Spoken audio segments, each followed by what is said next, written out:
지난주에 우리는 사도행전 강해를 마치면서 온전한 복음, 온전한 교회라는 제목으로 함께 말씀을 나누었죠. 그러면서 다음 교회가 하나님이 주인이신 온전한 교회로 서기 위해서는 저와 여러분들이 먼저 온전한 복음, 온전한 신앙 고백 위에 든든하게 서 있어야 한다고 말씀을 함께 나누었습니다. 그래서 오늘부터 사도행전 강해, 사무엘상 강해로 넘어가려고 했는데, 사도행전 가지고 2년 정도 끌었더니 입에 사도행전이 붙었다 그렇죠. 사무엘상 강해로 넘어가려고 했는데, 넘어가기 전에 우리의 온전한 신앙 고백에 대해서 다시 말씀을 나누고 말씀을 다잡는 것이 필요하겠다라는 생각이 들었습니다. 여러분은 자기의 신앙에 대해서 어떻게 평가하고 계십니까? 하나님의 말씀에 순종하고자 몸부림치는 헌신되고 훈련된 충성스러운 하나님의 사람이라고 생각하고 계십니까? 물론 제가 자주 얘기했듯이 우리는 이 세상에서 완벽할 수 없기에 헌신되고 훈련된 하나님의 사람이다 라고 생각해도 여전히 부족한 것이 많은 것이 사실입니다. 예수님 다시 오실 때까지 우리는 절대로 온전해질 수 없습니다. 이것은 목사님 저도 마찬가지라고 그랬죠. 그렇지만 스스로 자신을 평가할 때 적어도 나는 하나님의 말씀에 순종하기 위해서 몸부림치고 있고 하나님의 온전한 백성다워지기 위해서 열심히 노력하고 있다. 여러분 스스로 자기를 향해서 이런 평가를 내릴 수 있냐는 것이죠. 목사님, 나의 신앙에 대해서 내가 그렇게 평가하는 건 좀 교만한 거 아닌가요? 이렇게 반문할 수도 있을 것 같습니다. 그렇지만 여러분, 내 신앙에 대해서 다른 사람들에게 지금 말하라 하는 것이 아니고, 내 신앙에 대해서 나 스스로 나는 지금 어떻게 신앙생활을 하고 있는지에 대해서 곰곰이 생각해 보는 거, 이건 굉장히 중요한 일이라는 생각이 되어집니다. 여러분, 지금부터 제가 하는 말에 마음이 좀 힘들 수도 있는데 그래도 한번 잘 들어보십시오. 여러분들에게 좋은 하나님의 사람이 되고자 하는 생각 자체가 없다면 여러분들은 충성스러운 하나님의 사람이 아닙니다. 말씀과 기도를 붙드는 삶에서 늘 실패할지라도 포기하지 않고 다시 도전해야겠다, 열심을 내야겠다, 그런 마음들이 계속해서 일어나지 않는다면 여러분들은 충성스러운 하나님의 사람들이 아닙니다. 하나님의 말씀과 다른 세상의 방식에 아무 생각 없이 그냥 그 흐름에 따라서 살고 있다면 여러분들은 좋은 하나님의 사람들이 아닙니다. 지금 제가 말하는 충성스러운 하나님의 사람이 어떤 사람인지, 목사님 지금 말하고 있는 좋은 하나님의 사람이 어떤 사람인지 알겠는데요, 세상에서 그렇게 살아간다는 건 불가능해요 라고 말하고 싶습니까? 물론 앞서 언급했듯이 이런 삶이 힘들고 어려운 것 사실입니다. 저도 알고 있습니다. 그런데 제가 지금 여러분들에게 계속 반복해서 말씀드리는 건 하나님의 사람으로서의 완벽한 삶이 아닙니다. 몸부림치고 있는 모습들, 포기하지 않고 끊임없이 도전하고 있는 모습들, 하나님의 사람에 대한 갈망하는 마음들, 내 안에 그런 것들이 있느냐는 것이죠. 여러분, 하나님께서는 우리 안에 이런 모습이 보여질 때 그를 충성된 하나님의 사람이라고 말씀해 주십니다. 그리고 그를 기뻐하시고, 그리고 그가 어려움에 처했을 때 도와주셨고, 보호해 주셨고, 인도해 주셨고, 품어주셨죠. 저는 다음 교회 성도인 여러분들이 적어도 지금 현재의 모습이 완벽하진 않아도 완벽하고자, 하나님께서 말씀하시는 것에 순종하고자 노력하는 성도들이었으면 좋겠습니다. 좋은 하나님의 사람, 충성스러운 하나님의 사람이 되기 위해서 끊임없이 삶의 현장에서 몸부림치고 있는 여러분들, 이런 성도들이 모여있는 다음 교회, 여러분 정말 건강한 교회 모습 아닙니까? 여러분, 그런데 이런 그리스도인이 되기 위해서 제일 기초에 확실하게 깔고 있어야 할 것이 바로 신앙 고백이라는 것이죠. 신앙 고백 자체가 분명하지 않다면 그 사람은 모든 것부터 처음부터 다시 시작해야 돼요. 다시 생각해 봐야 돼요. 분명한 신앙 고백이 좋은 그리스도인이 되고 좋은 예수님의 제자가 되고 좋은 성도가 되는 데 있어서 첫 출발이 된다는 것이죠. 여러분, 오늘 여러분들과 함께 나눌 말씀은 제가 이 교회를 개척하고 난 다음에 두 번째 주일 교회론에 대한 말씀으로 교회는 분명한 신앙 고백 위에 세워집니다 라는 제목으로 함께 나누었던 말씀입니다. 성경에서도 이를 분명히 말씀하고 있기에 저는 이 세상의 모든 교회, 모든 성도가 분명한 신앙 고백 위에 세워져야 된다고 믿고 확신하고 있습니다. 신앙 고백은 이 세상의 모든 교회와 또 모든 성도들에게 있어서 가장 중요한 기초가 된다는 것이죠. 여러분, 이 기초가 확실하다면 우리는 어떤 상황 가운데서도 어떤 문제를 만나든지 흔들리지 않고 하나님의 백성으로서 이 세상 가운데서 살아갈 수 있게 될 것입니다.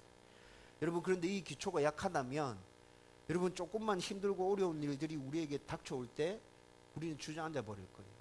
여러분, 교회도 마찬가지입니다. 교회가 성도들의 분명한 신앙 고백 부분에서 약하다면 그 교회는 힘들고 어려운 문제를 만났을 때 견뎌내지 못합니다. 무너집니다. 여러분, 저는 오늘 이 순간에도 이 확신을 가지고 여러분들과 함께 이미 3년 전에 나누었던 말씀이지만 다시 우리 교회가 신앙 위에 굳건하게 서기를 소망하면서 이 말씀을 나누기를 소원합니다. 저와 여러분들이 분명한 신앙 고백 위에 굳건하게 세워지게 되기를 주님의 이름으로 축원드립니다. 오늘 본문은 우리가 함께 생각할 말씀이 빌립보 가이사랴 지방에서 일어난 사건임을 밝혀주고 있죠. 여러분, 우리는 여기서 빌립보 가이사랴 지역에 대해서 좀 알 필요가 있습니다. 빌립보 가이사랴는 우상신전이 밀집한 지역입니다. 여러분, 2008년 여름에 신대원 졸업 여행으로 제가 성지순례를 갔었는데 그때 빌립보 가이사랴 지역을 방문했던 기억이 납니다. 여러분, 제가 봤던 것도 여러 신전의 유적들이 발굴되어져 있는 모습이었습니다. 여러분, 그곳에 어떤 신전들이 있었냐면 판신의 신전이 있었습니다. 그림 보여주세요. 판신. 네. 여러분들 보실 때 왼쪽 편에 있는 저 그림이 판신입니다. 목동들의 신입니다. 몸통은 사람이며 머리에 뿔이 있고 다리 쪽은 염소인 신. 그래서 목동들의 신으로 알려져 있죠. 여러분, 이 판신의 신전이 빌립보 가이사랴 지역에 있었어요. 아우구스투스의 신전도 있습니다. 여러분, 오른편 쪽에 보이는 저 사람이 로마의 초대 황제 아우구스투스입니다. 여러분, 그런데 이 사람을 신격화시켜서 여러분 신으로 섬기는 신전이 그곳에 있었다고요. 여러분, 이것뿐만이 아니라 다음 그림 보여주시면 제우스 신전이 있었습니다. 여러분, 제우스 신은 로마 그리스 신화에 등장하는 신들의 왕이죠. 제우스 신전도 있었고요. 그 다음에 위쪽에 소머리를 하고 있는 게 바알 신입니다. 밑에 가슴이 여러 개 달려있는 저게 아세라 신입니다. 이런 신전들이 빌립보 가이사랴 지방의 한 곳에 이 신전들이 다 밀집되어져 있었다고요.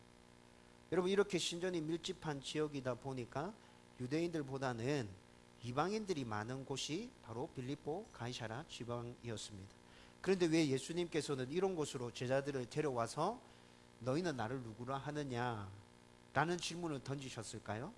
여러분, 이에 대해서 신학자들은 두 가지 의견을 제시합니다. 첫 번째는 다른 이들에게 방해받지 않고 오직 제자들에게 집중해서 제자들이 예수님을 어떻게 알고 있는지 듣기를 원하셨다. 이게 학자들이 주장하는 첫 번째입니다. 예수님께서 제자들에게 하신 너희는 나를 누구라 하느냐라는 이 질문은 어마어마하게 중요한 질문이죠. 그렇죠? 이 질문은 제자들이 올바른 신앙 고백을 하고 있는가를 알아보기 위한 질문이었습니다. 예수님은 제자들이 이 질문에 올바른 대답을 할 수 있기를 소원하면서 따로 기도하셨다라고 다른 복음서에서는 기록하고 있거든요. 오늘 본문과 똑같은 사건을 기록하고 있는 누가복음 9장 18절 말씀 보면 이렇게 기록하고 있습니다. 예수께서 따로 기도하실 때에 제자들이 주와 함께 있더니 물어 이르시되 무리가 나를 누구라고 하느냐. 따로 기도하실 때에 예수님은 제자들의 올바른 신앙 고백을 위해서 기도하셨고 제자들의 올바른 신앙 고백을 듣기 위해서 다른 이들에게 방해받지 않는 곳, 제자들에게만 집중할 수 있는 곳, 예수님을 따라다니는 유대인들이 많지 않은 곳으로 일부러 제자들을 이끌고 가셨다라는 것이 학자들의 주장입니다. 그리고 빌립보 가이사랴에서 이 사건이 전개되고 있는 두 번째 이유는 신전이 밀집된 지역이다 보니까 빌립보 가이사랴에서 왕래하는 대부분의 사람들은 우상을 숭배하는 사람들이겠죠. 이들 중에는 제사 중에 자신의 몸을 자해하는 사람들도 있었고 또 사람을 제물로 바치는 사람들도 있었습니다. 자신이 믿는 신을 모욕한다는 생각이 들면 어떤 짓도 서슴지 않는 그런 사람들이 빌립보 가이사랴 지역에 다 모여져 있다고요. 여러분 한번 생각해 보세요. 이런 사람들이 모여져 있는 동네 분위기가 어떨 것 같아요? 좀 살벌할 것 같습니까?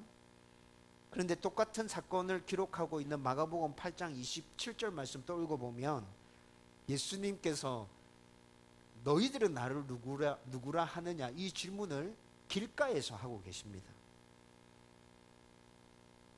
예수와 제자들이 빌립보 가이사랴 여러 마을로 나가실 새 길에서 제자들에게 물어 이르시되 사람들이 나를 누구라고 하느냐. 여러분 앞서 간단하게 설명한 것을 바탕으로 여러분들이 이 지역의 분위기를 상상해 보시고 그리고 여러분들이 이런 곳에서 이 질문을 받았다면 어떻게 대답할 것인지 한번 상상해 보십시오. 바로 옆에 지나다니는 사람들이 나의 이야기를 들을 수 있습니다. 그렇죠? 여기 있는 대부분의 사람들은 우상 숭배하는 사람이라 그랬죠. 네.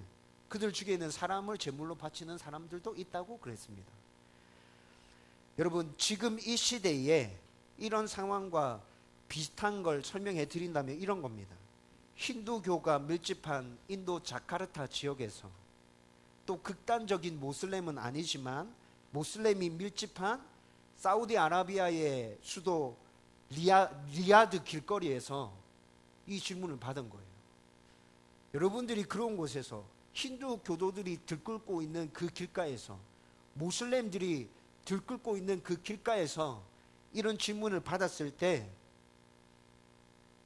여러분들은 자신 있게 나의 신앙을 고백할 수 있을 것이라는 생각이 드나요? 이런 상황, 이런 곳에서 분명한 신앙 고백을 할 수 있다면 그것은 진짜 신앙 고백일 것입니다. 예수님께서는 이런 곳에서 분명하고 명확하고 확신에 차는 신앙 고백을 듣기를 원하셨던 것이죠. 신학자들은 이 두 가지 이유 중에 첫 번째 이유에 더 무게를 두고 있습니다. 제자들에게만 집중해서 제자들의 답변을 듣기 위해서 빌립보 가이사랴로 가셨을 거다. 학자들은 이렇게 많이 추측해요. 그런데 제가 생각할 때는 이 두 가지 이유는 다 중요합니다. 저는 예수님께서는 이 두 가지 의도를 다 가지시고 일부러 제자들을 빌립보 가이사랴로 데려가셨다 생각합니다. 여러분, 예수님께서 제자들에게 던졌던 너희는 나를 누구라 하느냐 이 질문의 대답은 진지해야 되고 신중해야 합니다. 그리고 분명한 확신에 찬 답을 할 수 있어야 되죠. 제자들로부터 이런 답을 듣기 원하셨던 예수님이 일부러 지금 이들을 이끌고 빌립보 가이사랴 지역으로 데려가셔서 이 질문을 하고 계신 것입니다. 그런데 예수님은 제자들에게 바로 너희는 나를 누구라 하느냐 이렇게 묻지 않으시고 사람들이 나를 누구라 하느냐 이렇게 물으셨습니다. 이렇게 물으신 것은 제자들이 일부러 과장하거나 진짜 믿고 있지 않은데 예수님한테 잘 보이기 위해서 예수님이 원하시는 답들을 선뜻 내놓는 것을 방지하기 위해서 제자들에게 직접 이 질문을 먼저 던지는 것이 아니라 사람들이 나를 누구라 하되 라는 질문으로부터 시작해서 그러면 너희는 나를 누구라 하느냐 이렇게 들어가고 있다는 것이죠. 예수님에 대해서 사람들은 여러 가지 생각을 하고 있었습니다. 제자들은 자신들이 들은 사람들의 예수님에 관한 생각들을 자연스럽게 풀어서 얘기합니다. 예수님에 대한 사람들의 반응은 어떤 사람은 세례 요한이라고 말했죠. 능력의 말씀을 선포하던 세례 요한을 헤롯이 죽였습니다. 그 세례 요한이 다시 살아나서 기적을 행하고 있다고 그때 그 당시의 사람들은 예수님을 보면서 그렇게 생각했다고요. 세례 요한을 죽인 장본인인 헤롯조차도 마태복음 14장 1절과 2절 말씀에 보면 예수님이 죽었던 세례 요한이 다시 살아난 것으로 생각했거든요. 헤롯이 이렇게 생각하고 있었기 때문에 그와 함께 궁정에서 나라 일을 보고 있는 많은 신하들이 또 그렇게 생각했을 것입니다. 세례 요한만 이렇게 생각한 것이 아니라 바리새인들도 세례 요한과 예수님을 혼동하고 있었습니다. 바리새인들도 예수님을 보면서 예수를 싫어했죠. 바리새인들이. 그렇죠? 엄청나게 싫어했는데 세례 요한이랑 비슷한 면이 되게 많아. 그래도 바리새인들도 세례 요한이랑 예수님을 혼돈하고 있다고요. 그래서 많은 사람이 예수님을 세례 요한이다 이렇게 얘기했던 것이죠. 그리고 어떤 사람은 예수님을 엘리야라고 생각했습니다. 구약 성경에 구원자가 오시기 전에 엘리야가 먼저 온다라는 말씀이 있습니다. 말라기 4장 5절 말씀인데요. 보라, 여호와의 크고 어두운 날이 이르기 전에 내가 선지자 엘리야를 너희에게 보내리니 라고 말씀합니다. 크고 어두운 날, 예수님께서 심판하시는 그날 내가 엘리야를 먼저 보낼 것이다. 말라기에서 이렇게 예언되어져 있다는 거죠. 그런데 이 말씀은 마태복음 17장 1절에서 13절까지 말씀을 쭉 읽어보면 여기서 말하는 엘리야는 세례 요한을 가리켜 한 말씀이라는 것을 분명하게 알 수 있습니다. 마태복음 17장 1절에서 13절 말씀은 변화산에서 있었던 사건을 기록하고 있거든요. 그런데 그 사건을 예수님께서 쭉 이렇게 풀어가시면서 말라기에 기록되어져 있는 엘리야가 마지막 날 온다 했는데 그 엘리야가 바로 세례 요한이다. 분명하게 말씀해 주세요. 그런데 말라기의 말씀을 그대로 믿고 있는 유대인들은 예수님을 엘리야로 생각했다는 것이죠. 그리고 또 어떤 사람들은 구약의 위대한 선지자 중에 한 사람인 예레미야라고 생각했습니다. 이스라엘 사람들은 예레미야를 선지자 중에 선지자라고 생각했습니다. 왜 그럴까요? 예레미야는 여러 면에 있어서 예수님과 닮은 점이 참 많았던 선지자였어요. 그는 결혼하지도 않았고 자식도 없었죠. 결혼하지 말고 자식을 낳지 말라고 명령받은 유일한 선지자가 예레미야입니다. 예수님도 결혼하지 않았고 자식이 없었죠. 예레미야는 또한 예레미야 애가의 저자이며 눈물의 선지자로 알려져 있죠. 예수님께서도 예루살렘 성전이 로마에 의해 파괴될 것을 예언하시면서 눈물을 흘리셨습니다. 그리고 예레미야는 포로로 잡혀가는 마지막 왕국의 선지자이고 또 자기 백성들에 의해서 잡히는 유일한 선지자였습니다. 예수님께서도 유대인들에 의해서 잡히셔서 십자가에 달리셨죠. 이렇게 비슷한 점이 되게 많다고요. 그래서 많은 사람이 예수님과 예레미야의 이런 비슷한 점들 때문에 예수님을 예레미야라고 생각했던 것이죠. 이런 대답을 쭉 다 들었어요. 예수님께서 쭉 대답을 다 듣고 난 다음에 이제 본론으로 들어가십니다. 너희는 나를 누구라 하느냐? 이 질문에 베드로가 주는 그리스도시요 살아계신 하나님의 아들이시니다 라고 대답합니다. 이 대답은 예수님이 구약에 예언되어진 참 메시아이심을 분명하게 나타내는 대답이었습니다. 그리스도라는 말은 기름 부음 받은 자라는 뜻을 가지고 있습니다. 그런데 구약 시대 때 기름 부음을 받아서 세워지는 직분이 세 가지가 있었어요. 왕, 대제사장, 선지자. 이렇게 세 직분이 기름 부음을 받아야 했습니다. 그리고 구약에서는 이 땅에 오실 메시아는 왕과 대제사장과 선지자의 역할을 동시에 감당할 분이다. 그것도 완벽하게 감당할 분이 메시아로 이 땅에 오실 것이다. 구약 성경에서 계속 그렇게 예언되어져 있거든요. 베드로는 지금 예수님은 구약에 예언되어진 메시아, 즉 왕과 대제사장과 선지자의 사역을 온전히 감당함으로 사람들을 죄에서 완전히 구원해 주실 분으로 고백하고 있다는 것이죠.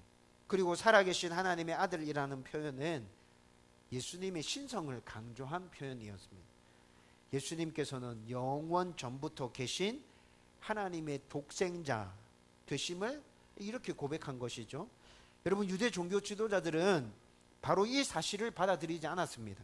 그래서 자신의 신성을 주장하는 예수님을 보면서 배척하고 참남하다라는 죄목을 붙여서 예수님을 죽음으로 몰고 가는 것이죠. 네가 무슨 하나님이라고. 이게 유대인들이 예수님을 볼 때는 그렇게 생각하는 거죠. 그러나 베드로는 예수님이 완전한 하나님이심을 고백하고 있는 것입니다. 그런데 베드로의 이런 분명한 신앙 고백은 그냥 된 것이 아니죠. 오늘 우리가 본문 말씀에서 읽었습니다. 17절 말씀 하반절을 같이 읽어보십시다. 다 같이 읽겠습니다. 시작. 이를 내게 알게 한 이는 혈육이 아니요 하늘에 계신 내 아버지시니라. 아멘.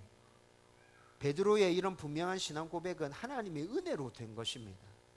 예수님은 앞서 말한 대로 제자들이 분명한 신앙 고백을 할 수 있기를 소망하면서 기도하셨죠. 이 기도를 들으신 하나님께서 제자들에게 은혜를 허락하심으로 이런 신앙 고백을, 분명한 신앙 고백을 할 수 있게 된 것이라고. 여러분, 이 말은 이 세상의 모든 성도가 분명한 신앙 고백을 하기 위해서는 날마다 하나님의 은혜가 필요하다는 것입니다. 날마다 성경을 읽고 묵상하고 설교를 들으면서 하나님에 대해서 알아가야 합니다. 날마다 하나님이 나에게 어떤 분이신지 경험하며 깨달아 가야 합니다. 이것은 하나님의 은혜로만 가능한 일입니다. 그러므로 이 세상의 모든 성도는 날마다 하나님의 은혜를 구하면서 분명한 신앙 고백을 할 수 있도록 기도하고 간구해야 된다. 하나님, 저의 신앙 고백이 좀 더 온전해질 수 있도록 은혜를 주십시오. 저와 여러분들의 기도 가운데 반드시 있어야 될 기도라고요.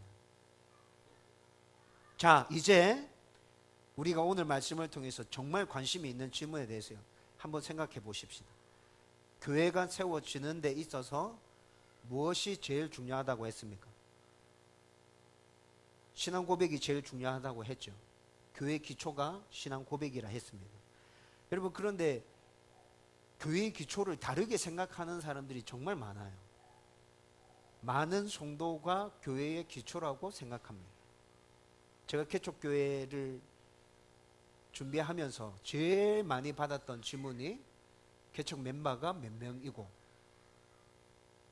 여러분, 그렇게 질문하는 사람들 머릿속에 뭐가 들어있을까요? 어떤 생각이 들어있어요? 교회의 기초는 사람 숫자다. 네 빨리 교회 세우려고 하면 사람 숫자 있어야 된다. 그 생각이 있기 때문에 다들 그것부터 먼저 묻는 것이죠. 사람이 많으면 교회가 빨리 세워지고 수월하게 세워지는 건 맞습니다. 근데 그것이 교회의 기초가 아닙니다. 돈이 교회의 기초라고 생각하는 사람들도 있습니다. 사람 숫자 다음에 개척교회에 대해서 사람들이 제일 궁금하게 생각하는 건 뭘까요? 재정이 돌아가지나? 누구 자립했나? 이거 두 번째로 궁금해합니다. 돈이 교회가 세워지는 데 있어서 중요한 역할을 한다, 기초가 된다, 그렇게 생각하니까 그런 질문들을 주로 하겠죠. 좋은 교회 건물이 교회 기초가 된다라고 생각하는 사람들도 있습니다. 그래서 어떻게 해서든지 교회를 지으려고 하는 사람들, 교회를 짓는 것을 제가 부정하는 것이 아닙니다. 여러분, 우리도 필요가 있으면 성도가 많아지고 재정이 채워지고 그리고 하나님께서 길을 열어주시고 허락하신다면 교회 지을 수 있습니다. 교회 지을 겁니다. 그렇지만 억지로 무리하게 그렇게 하진 않을 겁니다. 왜? 좋은 교회의 기초가 건물이 아니기 때문입니다.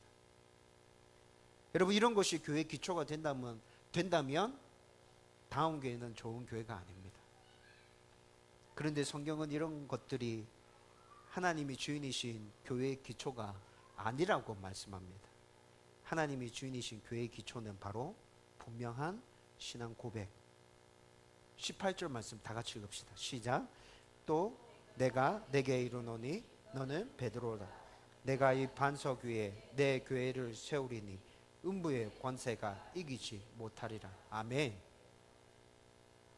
여기서 내가 이 반석 위에 라는 말은 앞서 언급되었던 베드로의 신앙 고백을 말씀하고 있는 것이죠. 주는 그리스도시요 살아계신 하나님의 아들이시니이다 라는 분명하고 확신에 찬 신앙 고백 위에 내 교회를 내가 세우겠다.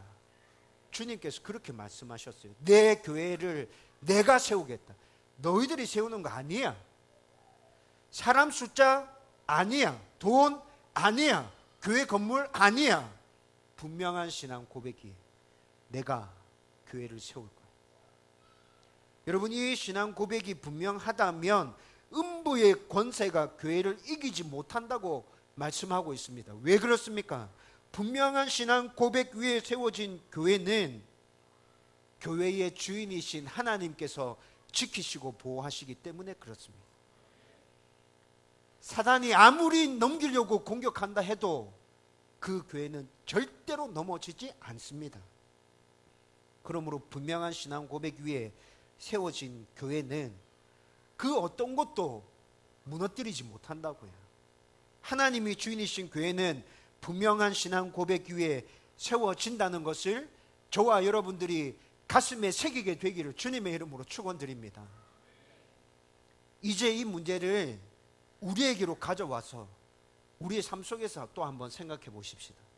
그리스도인의 믿음과 신앙은 분명한 신앙 고백을 기초로 해서 세워진다 했습니다. 하나님에 대한 분명한 신앙 고백. 그렇다면 여러분들은 어떤 신앙 고백을 하고 계십니까?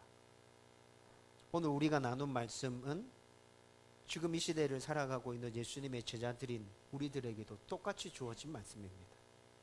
너는 나를 누구라 하느냐? 예수님께서 오늘 여러분들 각자에게 묻고 계십니다. 여러분, 이 질문을 우리는 우리의 삶 속에서 모든 부분에서 다 던져야 합니다. 여러분, 너는 나를 누구라 하느냐? 분명한 신앙 고백, 이렇게 얘기하면 우리는 구원과 관련된 부분만을 중점적으로 생각하는 경향이 도드라지게 나타납니다. 여러분, 우리의 구원과 관련된 부분이 신앙의 출발이 되기 때문에 어쩌면 이것은 당연하다고 생각할 수도 있습니다. 그러나 구원과 관련된 신앙 고백에서 멈추면 안 됩니다. 우리의 분명하고 확신에 찬 신앙 고백은 삶의 모든 영역으로 넓혀져 가야 됩니다. 여러분들의 가정과 자녀와 여러분들의 건강과 여러분들의 생업과 경제적인 부분과 인간 관계와 이런 것에서 여러분들은 어떻게 신앙 고백하고 계십니까? 여러분, 제가 여러분들 스스로를 잘 들여다보시라 굉장히 자주 말씀드렸죠. 여러분들 스스로를 잘 들여다보십시오. 여러분들은 지금 이렇게 말씀드리면 저는 하나님이 저의 아버지이심을 믿고 고백하고 있습니다, 이렇게 얘기할 겁니다. 그런데 여러분들의 자녀와 관련된 문제에서는 그 고백이 여전히 동일하게 고백되어지는 것 맞습니까? 경제적인 부분에서 동일하게 고백되어지는 것 맞습니까? 생업과 관련된 부분에서는요? 하나님의 말씀에 따라서 나의 업을 이어가고 있나요? 여러분, 그렇지 않다면, 여러분들이 자기 자신을 들여다보면서 생각했을 때 그렇지 않다면 여러분들의 삶의 영역에서 하나님에 대한 신앙 고백이 잘못되어져 있는 것입니다. 정부와 사회기관과 음란한 세상과 동성애와 성경과 맞지 않는 세상의 방식과 이런 것들과 관련해서 여러분들은 어떻게 신앙 고백하고 계십니까? 여러분들의 교회와 봉사와 섬김과 예배와 관련해서 여러분들은 어떻게 신앙 고백하고 계십니까? 우리는 우리의 모든 삶의 구체적인 부분에서 우리의 신앙 고백을 정리하고 다시 점검해 봐야 될 필요가 있습니다. 왜 이렇게 구체적으로 우리의 신앙을 확인하고 점검해야 합니까? 그 이유는 바로 내가 교회이기 때문에 그렇습니다. 교회는 에클레시아, 부름받은 사람들의 모임이라는 것을 여러분들이 알고 계실 겁니다. 여러분, 신학적으로 정확하게 정리하면 내가 바로 부름받은 사람, 교회입니다. 교회는 분명한 신앙 고백 위에 세워진다는 것 방금 확인했죠? 따라서 내가 교회이기 때문에 내 삶의 모든 부분에서 구체적으로 나의 신앙 고백을 확인하고 점검해야 된다는 것이죠. 교회에 내가 바로 세워지면 내가 출석하고 있는 지역 교회 또한 하나님이 주인이신 건강한 교회로 세워진다는 것입니다. 그래서 저와 여러분들이 먼저 분명한 신앙 고백 위에 온전한 복음 위에 굳게 서야 돼요. 저와 여러분들이 삶의 모든 부분에서 분명하고 확신에 찬 신앙 고백을 하면서 이 교회가 하나님 주인이신 교회로 든든하게 세워져 가기를, 저와 여러분들이 온전한 하나님의 백성으로 세워져 가기를 주님의 이름으로 축원드립니다. 이제 말씀을 정리하려고 합니다. 저와 여러분이 정말 좋은 성도가 되기를 소원하고 또 다음 교회가 하나님 주인이신 교회로 서기를 소원한다면 여러분 모든 부분에 있어서 나의 신앙 고백을 자주 확인하십시오. 잘게 쪼개서 확인하십시오. 뭉뚱그려서 나는 하나님을 아버지로 모시고 있습니다, 그분을 예배합니다, 그분을 섬기고 있습니다, 이렇게 말고 여러분들의 가정에 대해서 어떻게 신앙 고백하고 있는지 곰곰이 생각해 보십시오. 자녀들에 대해서, 내 생업, 내 건강, 나의 경제적인 부분들, 인간관계들. 저 사람은 도무지 가까이 하고 싶지 않다, 진짜. 너무 싫다. 여러분, 그런 마음이 품어지는 사람이 있다면 인간관계에서 온전한 신앙 고백을 하고 있는 것이 맞나요? 생각해 봐야겠죠. 그리고 이 신앙 고백은 구원의 확신에 관한 것뿐이 아니라 내 모든 삶의 전 영역으로 넓혀져 가야 된다는 것, 저와 여러분들이 분명하게 기억하고 있었으면 좋겠어요. 그리고 또 하나, 내가 분명하게 신앙 고백하기 위해서는 하나님의 은혜가 반드시 필요하다. 이건 내 힘으로 되는 게 아니야. 그래서 뭐 해야 돼요? 날마다 하나님 앞에 다시 나가야죠. 하나님 은혜를 주십시오. 하나님을 바르게 알게 해주십시오. 하나님을 온전히 경험할 수 있도록 은혜를 주십시오. 그 하나님이 나의 하나님이 되게 해주십시오. 그 하나님을 세상 가운데 나아가서 흘려보낼 수 있도록 하나님 은혜를 주십시오. 여러분, 이런 기도가 따라와야 우리는 온전한 신앙 고백을 할 수 있게 되는 것이라고요. 전 영역에 걸쳐서 저와 여러분이 분명하고 확신에 찬 신앙 고백을 하면서 이렇게 성도로 더 굳게 서고 또 하나님 주인이신 교회를 더 튼튼하게 세워갈 수 있기를 주님의 이름으로 축원드립니다.